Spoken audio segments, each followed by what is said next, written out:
que tenía dos mujeres, estos hombres, ¿cierto? Tenía dos mujeres, una era Penina y el otro era Ana. Y Ana lamentablemente no podía concebir, no tenía hijos.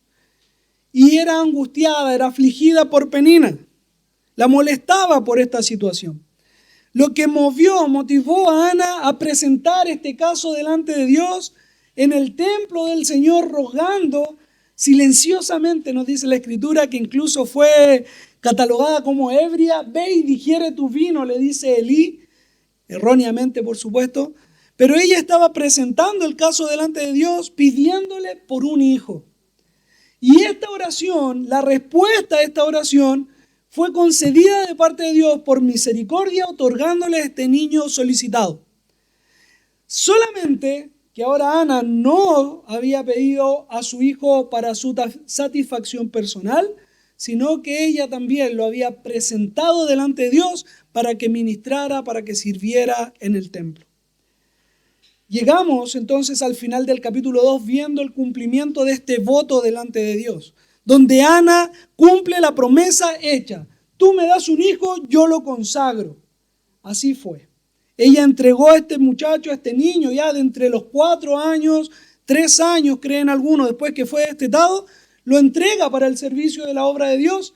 Y cuando llegó el momento oportuno de tener que entregar, despojarse de este niño deseado, es donde nos encontramos con el capítulo 2. Este capítulo 2 donde no vemos a una mujer afligida por tener que entregar a su hijo. Piensen ustedes, madres, padres que están presentes, ¿qué significaría para ustedes tener que dar a su hijo para que sirva en la iglesia? Yo como pastor, lo mencionaba en semanas anteriores, si llega alguien a ofrecerme un niño para que venga a trabajar a la iglesia, yo no sabría qué decir. Yo digo, no, toma a tu hijo y críalo tú, podría decir yo. Sin embargo, en el contexto en el que se está desarrollando la historia de Samuel, Elí, que era el que encargado en este caso del templo, lo recibe y lo pone a trabajar en el servicio. Pero quiero destacar el cántico, el himno que Ana entona hacia el Señor. Y vamos a leer desde el versículo 1 hasta el 10, parando en ciertas secciones. Y lo vamos a dividir específicamente en 3 partes. En primer lugar, del 1 al 4, donde vamos a enfocar nuestra atención en Jehová. Vamos a poner nuestros ojos en el Señor. Posteriormente, del 5 hasta el 8, vamos a ver algo que yo rayo con esto: la soberanía de Dios. Me encanta este tema. Y por último, pero no menos importante, por supuesto, en el versículo 9 y 10, vamos a ver lo que comúnmente denominamos el juicio final. Secciones en las cuales se han dividido este cántico, entonado, como ya les anticipaba, por Ana. Amados, no es la primera vez que vemos a mujeres direccionando, llevando la adoración del pueblo de Dios. Más aún que esté registrado en las Escrituras. Lo hemos visto en ocasiones anteriores. ¿Se acuerdan ustedes de alguna? Estoy hablando con eruditos, sé yo, de la palabra de Dios, así que me podrán ayudar en esto. ¿Recuerdan en alguna oportunidad donde mujeres fueron las cabecillas de la adoración delante de Dios? Muy bien. Cuando cruzaron el Mar Rojo, nosotros vemos a una Miriam, la hermana de Moisés. Éxodo capítulo 15, verso 20-21 lo especifica, que se levantó con panderos y adoró el nombre del Señor. Los que estudiamos el libro de los jueces, Débora y Barak, en Jueces 5 del 1 al 31. También en el libro de los jueces tenemos la hija de Jefté, quien salió al encuentro. No tuvo un buen final la hija de Jefté, lamentablemente, pero fue ella la cabecilla de esta adoración en Jueces capítulo 11. En el libro de Samuel, en este primer libro que estamos estudiando, capítulo 18, vamos a ver también mujeres que salen al encuentro de David, alabando al Señor y al mismo tiempo levantando un poquito el ego de David, diciendo: Saúl mató a miles y David a sus 10,000. Son las mujeres las que están levantando la adoración en el pueblo de Dios. ¿Se dieron cuenta de algo antes de que yo subiera aquí adelante? Solo mujeres. ¿Sí o no? Para los varones es un llamado de atención. No es algo incorrecto. Lo vemos en las Escrituras. Está la mujer adorando a Dios y eso es bueno. Es agradable delante de Dios. Ana emprende aquí el inicio de un himno para el Señor. Pero ¿dónde están esos varones que se levantan en adoración para glorificar a su Dios? Iglesia, primer llamado de atención para nosotros. Varones, somos responsables también de ello. Si bien podemos ver a esta Miriam, a esta Débora, a esta hija de Jefté, incluso María, la madre de Jesús, en Lucas capítulo 1, del 46 al 55, podemos verla allí. No debemos olvidar que en el medio de nuestra Biblia hay un libro precioso que se llama los Salmos. Y ahí está David también escribiendo para el Señor. No solo David, muchos otros. Por lo tanto, también hombres y mujeres son llamados a glorificar el nombre de Dios, porque es necesario que de nuestra boca se abra para exaltar su gloria. La iglesia, ¿para qué se reúne los días domingos? Agradecer a Dios en una adoración. Me gusta la expresión, la iglesia no viene, o los hermanos no vienen a la congregación a adorar. Vienen a continuar adorando. Porque esto es un estado permanente para la vida del cristiano. Ana nos está mostrando que después de que Dios ha actuado a favor nuestro, la respuesta inmediata que debiésemos tener es la adoración. ¿Es esta práctica en nuestra vida? ¿Es la adoración el recurso inmediato que tenemos después de que Dios de la gloria ha obrado a favor nuestro? Comenzamos con el verso número 1 hasta el 4 y nos vamos a detener brevemente en este lugar donde leemos: y Ana oró y dijo: mi corazón se regocija en Jehová, mi poder se exalta en Jehová, mi boca se ensanchó sobre mis enemigos, por cuanto me alegré en tu salvación. No hay santo como Jehová, porque no hay ninguno fuera de ti, y no hay refugio como el Dios nuestro. No multipliquéis palabra de grandeza y altanería. Cesen las palabras arrogantes de vuestra boca, porque el Dios de todo saber es Jehová. Y a él toca el pesar las acciones. Los arcos de los fuertes fueron quebrados, y los débiles se ciñeron de poder.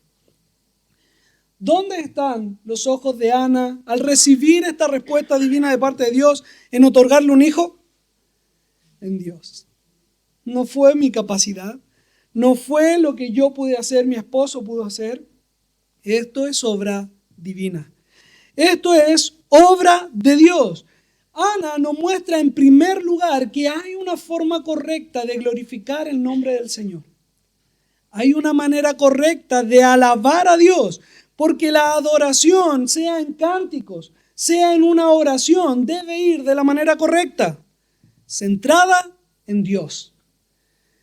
Mis queridos, si una alabanza está centrada en el bienestar del ser humano, en la gloria al hombre, en las posibilidades que podemos tener como criaturas, esa alabanza es errónea. No es aceptada delante de Dios, porque la alabanza a nuestro Señor es para Él. Gira en torno a Él. Nuestros ojos se centran en Dios. Mis queridos, después de una gran obra, Ana no pudo hacer nada más que adorar al poder del Dios al que sirve. Cuando sus ojos se centraron en Dios, conoció al Dios de su salvación. Cuando ella conoció quién era Dios, no pudo evitar ver las maravillas que Dios hace por nosotros. En primer lugar, ella nos habla de un poder que viene de Dios. Cuerno en el original. Podría ser el cuerno de un búfalo con la fuerza de un animal, o bien el cuerno de llamado. Yo me inclino por esta. El cuerno que usaban los israelitas para llamar la atención del pueblo y poder reunirse en un solo lugar. ¿Con qué propósito? Para exaltar el nombre de Jehová. Es ese cuerno que Ana dice que se ha ensanchado y le ha permitido experimentar el poder de Dios, de los labios del que quiere glorificarle. Ella dice que Dios es santo, que Dios es único y que además es su refugio. Mis queridos, si miramos a Dios, no podemos evitar ver realmente lo que Él ha hecho a favor nuestro. Ana primero queda impresionada, boca abierta, con todo lo que Dios ha hecho a favor de ella, con el cuidado que ha tenido, con la provisión que ha tenido en su familia, con incluso proporcionarle la capacidad de tener hijos. Pero quiero cerrar con esto la idea principal. Luego de que ella puede ver la grandeza de las obras del Señor, hay algo que ella destaca en el verso número 1, cuando nos dice, por cuanto me alegré en tu salvación. ¿Sabíamos que la salvación viene de Jehová? Es lo que nos enseña Isaías capítulo 33, Salmo capítulo 3, verso 8, Jonás capítulo 2, verso 9. La salvación viene de Jehová. Y allí estaba el centro de la alegría de Ana. Aquí hay un juego de palabras maravillosa. ¿Sabes cómo se escribe en el original esta salvación? ¿Sabes lo que significa el nombre Jesús? Dios salva o Salvador. Literalmente Ana en el original está diciendo, me alegré en Yeshua. Me alegré en tu salvación. Es un juego de palabras maravillosa porque ella está diciendo literalmente, mi gozo está en Jesús. Mi gozo está en el Señor Jesús. Mis queridos, el gozo de nosotros se ha depositado en Cristo. Yo les decía al principio, Ana cuando entrega a su hijo, a pesar de lo difícil que pudo haber sido, demuestra de que su deleite, su tranquilidad espiritual, emocional, no está en el pequeño que se le otorgó, sino que en el Dios que se lo dio. Si nosotros realmente estamos enfocados en Dios, nuestra atención está puesta en Dios, no hay nada que ocupe el lugar de nuestro Señor. Por lo tanto, el gozo está en Cristo porque de Él proviene la salvación. Ana fue liberada, en primer lugar, de la vergüenza, de la desolación. Ella fue liberada de una maldición para el concepto hebreo de no poder tener hijos. Ana fue liberada también de las mofas que sufría de parte de Penina y tal vez de otros, quienes la apuntaban con el dedo por el hecho de no poder concebir. Pero la mayor gracia que Ana recibió fue la salvación que vino del Señor. Mis queridos, hemos sido cuidados por Dios. Por lo tanto, glorifícale. Él ha provisto nuestras necesidades, glorifícale. Pero la mayor gracia que la iglesia debe tener delante de su Señor es que nos ha otorgado a Cristo. Nos ha otorgado a su propio Hijo para que pudiésemos ser salvos, liberados de nuestra condenación que cargábamos aun cuando antes de que estuviésemos en este mundo. En nuestra concepción, mis queridos, es lo que la Biblia dice. En pecado hemos sido concebidos. Y cargábamos sobre nuestros hombros una maldición literal que nos apartaba del Creador. Pero desde el momento en que hemos venido arrepentidos delante de nuestro Señor, pidiendo perdón por nuestros pecados y confesando su señorío en nuestra vida, hemos sido guardados para Él, hechos hijos suyos. Y ahora sí podemos adorar, exaltar su nombre porque Él nos ha salvado de la condenación eterna y también de todo lo que nos rodea. No significa que no padeceremos, significa que en medio del padecimiento Dios estará con nosotros. Hay dos ideas en estos primeros versículos. En primer lugar, cómo nuestros ojos se centran en Dios, que conociendo a Dios no podemos evitar ver su obra a favor nuestra. Pero en segundo lugar, el verso 3 nos dice, no se multipliquen las palabras de grandeza y altanería, cesen las palabras de arrogancia de vuestra boca. Mis queridos, hay una dualidad. Si no glorificamos a Dios, vamos a glorificarnos a nosotros mismos. Y ahí hay un problema. Nuestro corazón es un trono que no permanece vacío. Lo hemos dicho muchas veces. Si Dios no está allí, ¿qué ocupará ese lugar? ¿Seré yo? ¿Será alguien más? ¿Será algo más? ¿Qué atención debemos poner allí? Es prestar oído al llamado que se está haciendo, a esta proclamación de mirar al Señor, porque Él ha tenido misericordia de nosotros, nos ha hecho su pueblo y nos ha bendecido grandemente. Se renuevan sus misericordias cada día. Por último, en la idea que Ana nos está entregando, está el enfoque en que mis enemigos se han convertido en los enemigos de Dios. Ella dice que los arcos han sido quebrados y el que estaba en necesidad ha sido levantado. A la hora de la ofrenda había una alabanza que se estaba tocando. ¿La notaron? Se escuchaba así viejita porque es vieja, ¿ya? No es casualidad. Ese era un cassette. A los más jóvenes dirán, ¿qué es eso, pastor? Un cassette cuadradito con cinta y podíamos escuchar estas alabanzas tan antiguas. Y había específicamente la alabanza de la ofrenda era el Salmo 18. Y yo le dije a la Ivana, ella me preguntó, ¿esta alabanza la ponemos? Ponla, Ivana, porque tiene directa relación donde nosotros podemos ver en este Salmo 18 cómo el Señor ha quebrado también el arco que se tensaba en contra de nosotros, porque los enemigos míos fueron también convertidos en enemigos de Dios. De allí también tenemos la idea que nos cuida como la niña de sus ojos. De ahí tenemos también la idea de que Él nos cubre bajo sus alas.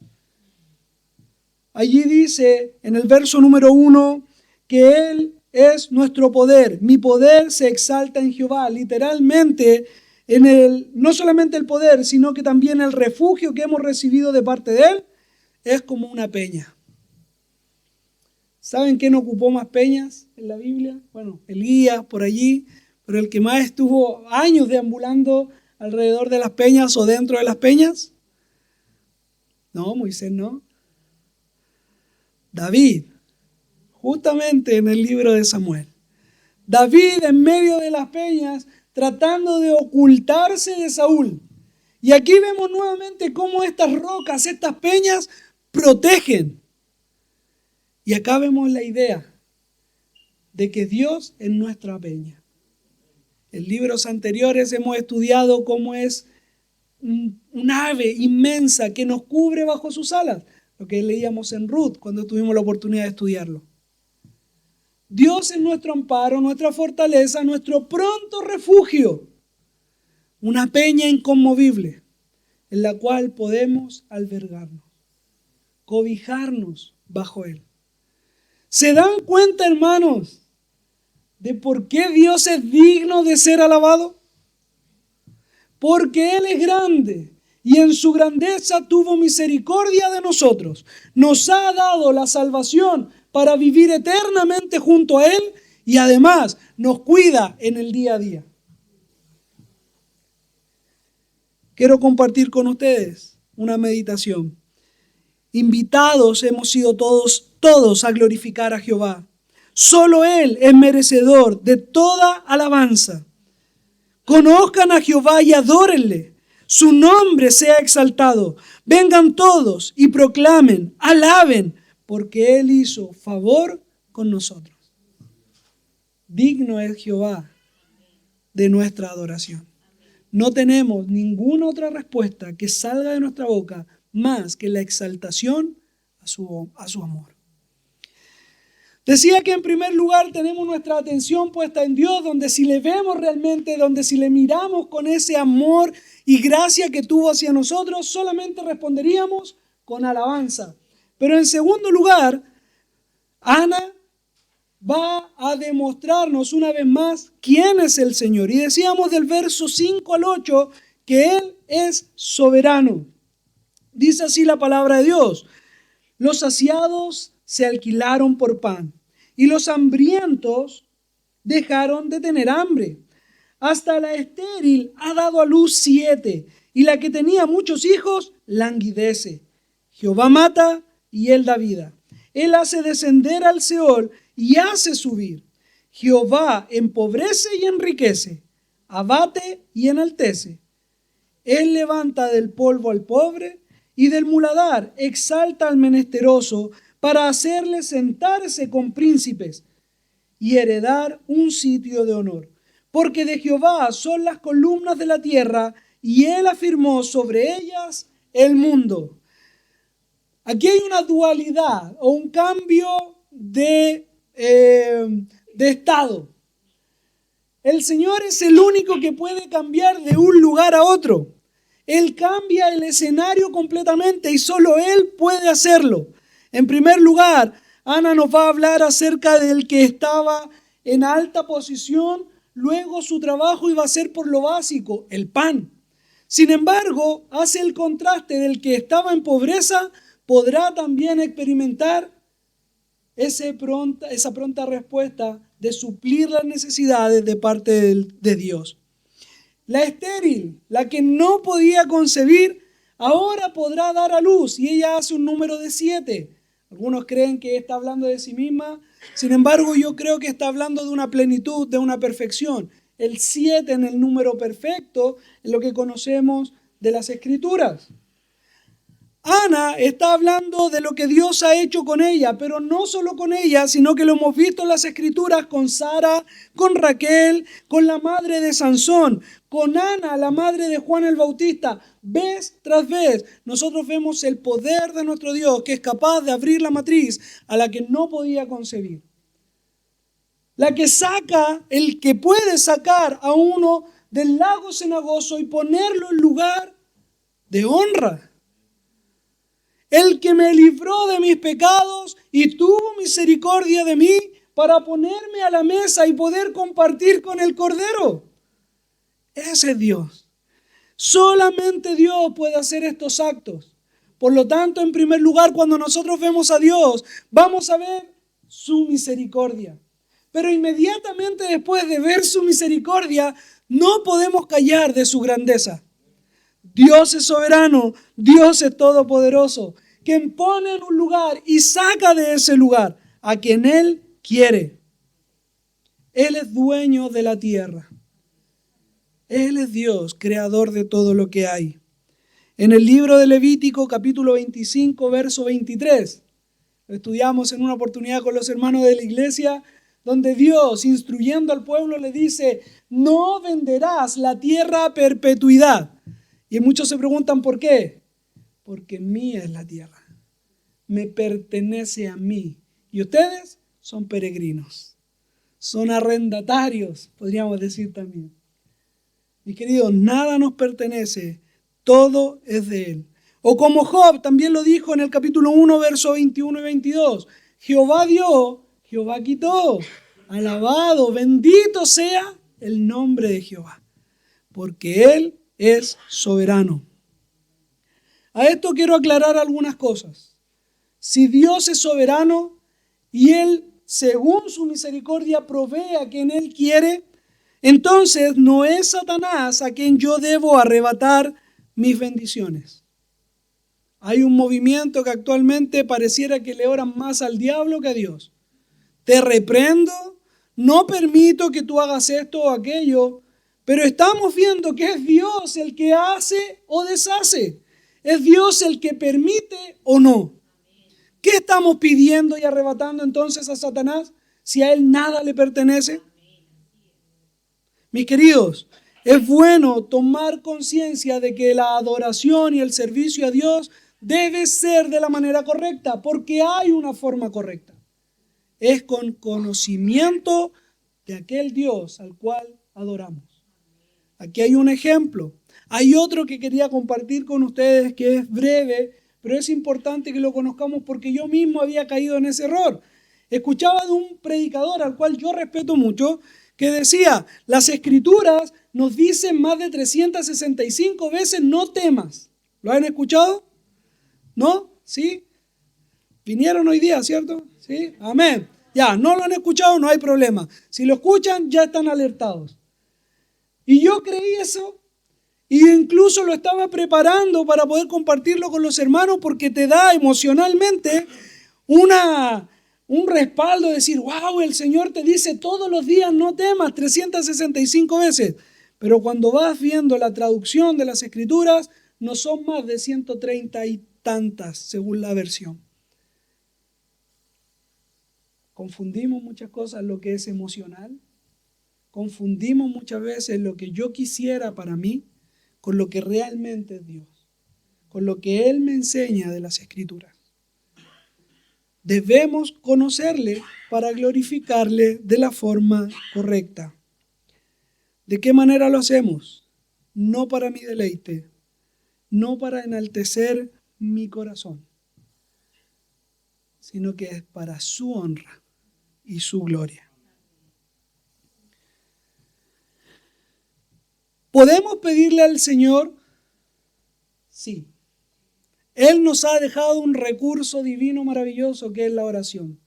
De hecho, este cántico es la respuesta de la oración que Penina hizo anteriormente en el capítulo 1. Podemos pedir delante de Dios.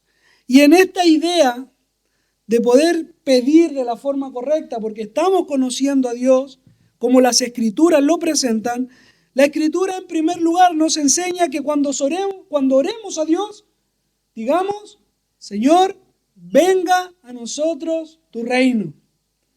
¿Qué quiere decir esto? Que la salvación venga a nuestra vida. ¿Cómo vamos a orar a un Dios que no conocemos? A un Dios en el cual no somos parte, no hemos tenido un vínculo todavía. ¿Quieres pedir a Dios y que Él te reconozca como su hijo? Anda delante de Él, reconoce tus pecados, pide perdón de ellos, reconoce en tu vida con fe de que Él es el Señor y ahora podrás pedir que su reino venga, que more en tu vida, que actúe en tu ser. Luego que la exaltación a Dios pueda salir de nuestra boca, pidamos por nuestra necesidad diaria. Ahí es donde Cristo nos dice, el pan diario, dánoslo hoy, o el pan de cada día. En primer lugar, la salvación, el reino de Dios y su justicia, y el resto será añadido.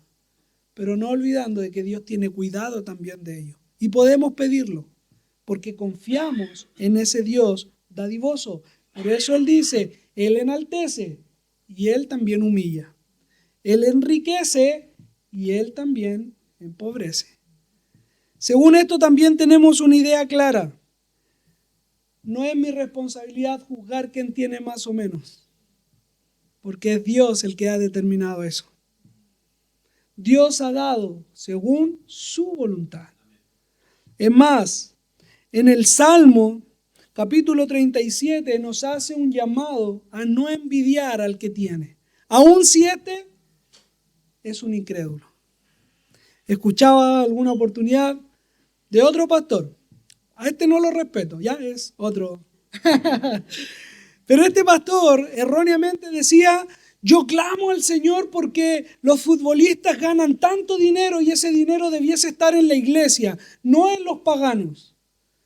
Envidiando lo que estos futbolistas ganaban. Yo no voy a entrar en esa polémica si ganan harto o poco. Yo soy malo para la pelota, así que no me corresponde a mí determinar eso. Lo que sí quiero apuntar es que cómo estamos envidiando los bienes de otros. ¿No nos contentamos con lo que Dios nos ha dado? ¿No es Dios soberano, digno de adoración? Él ha dado la vida y Él también la quita. Él dice que a Él ha permitido que descienda al Seol y levanta del mismo lugar.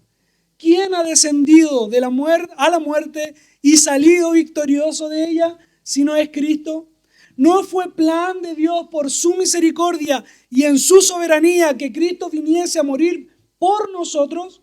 Pero al tercer día resucitó teniendo victoria sobre la muerte y otorgándola. Por lo tanto, iglesia, glorifica a Dios. Otro llamado Y otra reflexión: vengan a Él y adoren su grandeza. Adoren al sublime Señor, creador de todo, a quien nadie podrá detener su mano y preguntarle, ¿qué haces? ¿Quién podrá decirle al Señor estas palabras? Adora, iglesia, a tu creador. Por último, versos 9 y 10, la Escritura nos llama a algo que lamentablemente va a pasar para los que no han creído en Dios. Hay un día del juicio, mis queridos. Hay un día en que Dios mismo se levantará dándole la potestad a su Hijo Jesucristo para separar a la izquierda y a la derecha lo que son cabritos y corderos. Dice el texto, versos 9 y 10, Él guarda de los pies de los santos, mas los impíos perecerán en tinieblas, porque nadie será fuerte por su propia fuerza. Delante de Jehová serán quebrantados sus adversarios, y sobre ellos tronará desde los cielos. Jehová juzgará los confines de la tierra, dará poder a su rey y exaltará el poderío de su ungido. ¿Quién es el ungido del Señor? ¿Saben que este cántico de Ana se denomina un cántico mesiánico? Es el ungido de Dios el que resalta en estas notas. Es Cristo en quien todo el pasaje nos está siendo señalado, desde el verso 1 hasta el 10. Es ese Yeshua o salvación en la cual nos deleitamos, y es ese también ungido, prometido. Es ese Mesías, literalmente en el hebreo, o el Cristo en el griego. Es ese ungido al cual Dios le ha dado toda autoridad. ¿Para qué? Para juzgar a los vivos y a los muertos.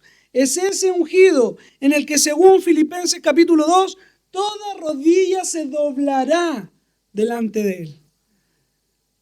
Quieran o no, serán enviados los que no reconocieron su maldad, los que no reconocieron su señorío de Cristo me refiero, serán enviados a un lugar de tormento eterno. Existe ese lugar, mis queridos. Está preparado para Satanás y sus ángeles y para aquellos que no tomaron en cuenta estas palabras. Pero ahora quiero darte palabras de aliento. No nos vamos tristes para la casa, sino vamos a irnos con una preocupación.